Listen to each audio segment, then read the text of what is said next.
l'esprit du 14 mars n'est pas nécessairement lié à la journée du 14 mars 2005. C'est un événement, c'est un grand événement historique qui va marquer l'histoire du Liban pour longtemps, mais l'esprit national, l'unité nationale, c'est ça l'esprit du 14 mars, existe déjà. On va le voir déjà pendant l'indépendance, le Misak al-Watani entre Bachar al-Khouri et Riyad al-Salah. On va le voir entre Béchir Gemayel et Saïb Salam pendant la période palestinienne. On va le voir aussi plus tard avec le soutien unanime de la population libanaise pour la résistance pendant l'occupation israélienne, quand la résistance était une véritable résistance, donc avant 2000, et ensuite pendant l'occupation syrienne. Donc, c'est un phénomène qui est lié à la nécessité vitale de l'existence du Liban. S'il n'y a pas cette unité, il n'y aura pas de Liban. Il y a un esprit national qui prédomine chaque fois qu'il y a un grand danger. Et c'est ça l'esprit du 14 mars. Et c'est ça l'esprit qui réussit chaque fois à sauver le pays, à garder sa souveraineté, malgré toutes les erreurs qui s'accumulent au fur et à mesure de l'histoire de ce pays.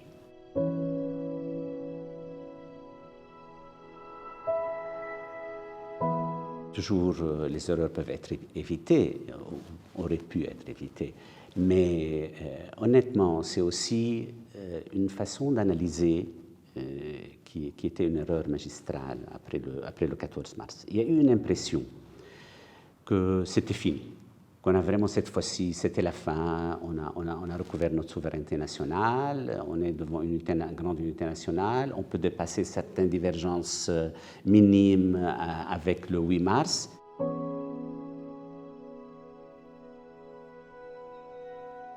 Attifaq al-Ruba'i a eu deux défauts principaux. Le premier, c'est qu'il y a eu une impression que les chrétiens ont été mis à l'écart, mais ce n'est pas ça la vérité. La vérité, c'est que la masse chiite souveraine, c'est elle qui a été écartée du vrai contrat qu'il y a eu entre les Libanais à ce moment-là. Et je crois que ça, c'est une erreur magistrale et ça a eu des répercussions majeures. Parce qu'à partir de ce moment-là, les dirigeants du 14 mars, tous les dirigeants du 14 mars, donc je m'inclus, ont fait l'erreur de considérer que la récupération de souveraineté était acquise et qu'on peut avancer facilement vers une lutte intestine du pouvoir, au lieu de dire que stratégiquement, il y a encore des questions à résoudre sur le plan national et comment récupérer vraiment une souveraineté réelle. Et ça a conduit là où on se trouve maintenant. Ça veut dire qu'au Liban, il faut le reconnaître, il n'y a qu'un seul parti qui pense, un grand parti qui pense stratégie, c'est le Hezbollah. C'est pour ça qu'il imprime maintenant sa signature sur pas mal de choses au niveau du pays.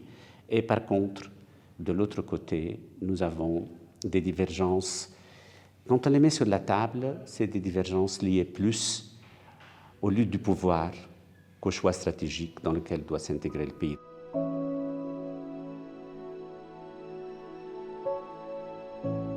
Il y a eu des mauvais calculs dès le départ. Est-ce que c'était fini? C'était ça la grande question. C'est vrai, on a eu l'impression, voilà, on a gagné, les Libanais ont recouvert leur unité nationale, la souveraineté est acquise, on peut aller vers un pouvoir national, on peut donner des concessions au 8 mars pour qu'il s'approche du pouvoir. C'était évidemment mettre le loup dans la bergerie. Et c'est ça c'est des erreurs. Et bien sûr qu'il y a eu des erreurs. Est-ce qu'on a été victime? On est toujours victime de quelque chose, mais parfois victime de ces erreurs, victime des conditions politiques régionales, internationales, et victime aussi parfois des faux espoirs qu'on inculque aux gens. On fait rêver les gens beaucoup trop parfois, par manque de réalisme politique.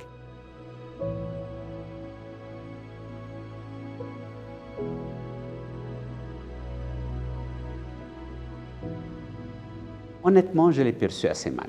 Et en fait, j'avais pris la décision, après 2016, de m'écarter de la vie politique, au début avec l'Intifada. À partir de ce moment-là, et ce slogan de colonne m'a touché profondément et m'a poussé à revenir dans la politique pour dire non, il y a d'autres choix politiques, il faut être très clair sur les choix politiques, il faut que la nouvelle génération sache la réalité. Bon, c'est une génération que je ne peux pas accuser parce qu'elle n'a pas vécu le 14 mars. Elle a vécu à un moment donné une sorte de rêve qui ne s'est pas accompli. Et pour eux, ils vivent la réalité au quotidien, la réalité de tous les jours. Ils ne se rendent pas compte que cette réalité résulte d'un découlement historique depuis le 2005 jusqu'à maintenant. Et ce découlement historique est lié à ce fait que le Hezbollah contrôle tout, qu'on est sous occupation iranienne progressive, surtout après 2008. Le 14 mars, c'est l'esprit de l'unité nationale.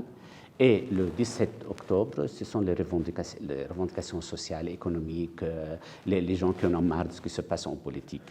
Et il y a une très grande différence. Au moins, le 14 mars est parvenu à réaliser certaines choses, ce que n'a pas pu faire le 17 octobre, pour une raison très simple, à mon avis. C'est qu'on a eu la chance, le 14 mars, d'avoir à un moment donné quelques personnalités qui étaient bien placées dans l'État. Il y avait un groupe parlementaire qui était très minoritaire au Parlement, mais qui a pris le leader du mouvement et il a pu faire avancer le mouvement, bien sûr, avec des erreurs, comme je dis. Moi, je connais toutes les erreurs. Parfois, c'est dramatique comme erreur. Mais le 17 octobre, il y a eu, au contraire, c'est l'inverse. C'est un mouvement sans leader, sans plateforme, même sans mot d'ordre réel, sauf que l'on a mis que l'on, c'est tout. C'était tout le monde, on voulait balayer tout le monde. Et puis tout d'un coup, ils ont réalisé qu'il y a certains, ils ne peuvent pas balayer. Ils ont commencé à aménager leur discours avec le Hezbollah et Amal jusqu'au 4 août 2020, où avec l'explosion du port, avec l'explosion criminelle du port, il y a eu cette renaissance, je dirais, de la conscience libanaise en disant non, non, nous avons un grand problème avec le Hezbollah, avec l'attitude dominatrice de la milice pro-iranienne. L'esprit du 14 mars est lié à l'indépendance, à la souveraineté du Liban.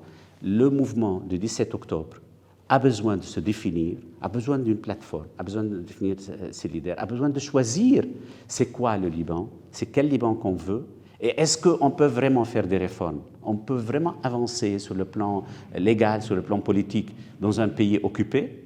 Ça, c'est la grande question qui se pose actuellement. C'est pour ça que nous disons très clairement, à part ce mouvement-là du 14 mars ou du 17 octobre, non, il y a une lutte essentielle pour le moment, c'est comment travailler pour recouvrir la souveraineté libanaise face à l'occupation nouvelle.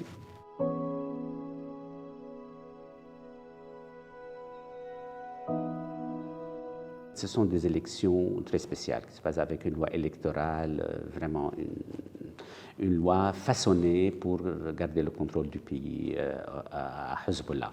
Ça, c'est un premier point. Le deuxième point, c'est que l'esprit du 14 mars existe, mais l'organisation du 14 mars n'existe plus. À mon avis, le 14 mars n'est pas un facteur déterminant dans les élections libanaises actuelles.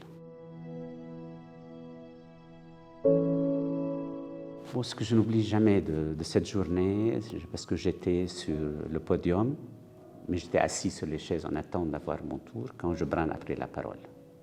À mon avis, c'était un moment extraordinaire et c'était un moment vraiment d'unité nationale. Il a pu l'exprimer en quelques mots, en des petits mots directs qu'il a adressés aux gens.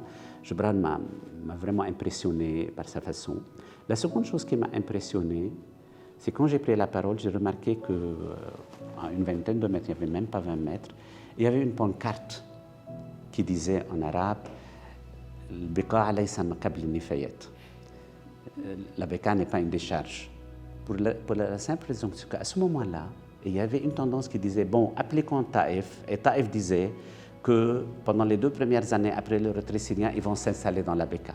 Donc, la réaction des gens de la Beka vraiment était un message qui est passé. Et à partir de ce moment-là, c'était fini. On s'est rendu compte que non, la population libanaise nous a dépassés, même au niveau des revendications politiques. Donc, c'était beaucoup plus facile d'avancer. Je n'ai aucun regret de cette période. Ça m'a appris beaucoup de choses. J'ai donné ce que je pouvais, ce que je savais faire. Avec mes limites, mes capacités, mais surtout j'ai appris énormément sur le plan des relations internationales. Ça, j'adore raconter parce que je trouve que c'est vraiment très significatif. Le 27 février 2005, on était invités avec Satterfeld chez Mme Naila Maouad. Et M. Satterfeld nous a adressé la parole. On était là, ce qu'on nous disait, ce n'était pas encore le 14 mars, c'était les quelques députés du Bristol, on appelait ça alors du Bristol. Et Satterfeld nous a dit « You are not on the agenda ». Et il a continué en arabe en disant « Allez essayer de faire une entente avec le gouvernement de Karameh et les Syriens ». Je parle 13 jours après l'assassinat de Hariri. Le lendemain, il y a eu la chute du gouvernement Karameh avec un soulèvement réellement populaire à tous les niveaux. Et la nuit même, dans une autre dîner, Sadfield a tenu un discours tout à fait différent. Et il parlait de faire sortir les Syriens, qu'il est temps qu'ils partent. Donc en fait, c'est la force intérieure qui envoie le vrai message, qui sera capté ou non capté par les forces extérieures. Parfois, on a l'impression toujours qu'il y a une manigance internationale, qu'on essaie de nous imposer certaines choses. Ce n'est pas vrai. Chaque fois, c'est à nous de faire le choix. Si on est capable de prendre des décisions à un certain niveau, de montrer notre force, et les autres sont obligés de les respecter. Si on se montre faible, on va nous faire payer le prix. Mais je me rappelle d'un moment qui est resté en mémoire, c'est quand on m'a demandé par hasard, parce que je me trouvais sur le podium, de présenter cette écharpe. Ce n'est pas celui-là. Je le garde le premier, ce n'est pas celui-là. De le présenter au public du 14 mars. Voilà, ça sera notre foulard pour signer la révolution du 14 mars ou le soulèvement du 14 mars.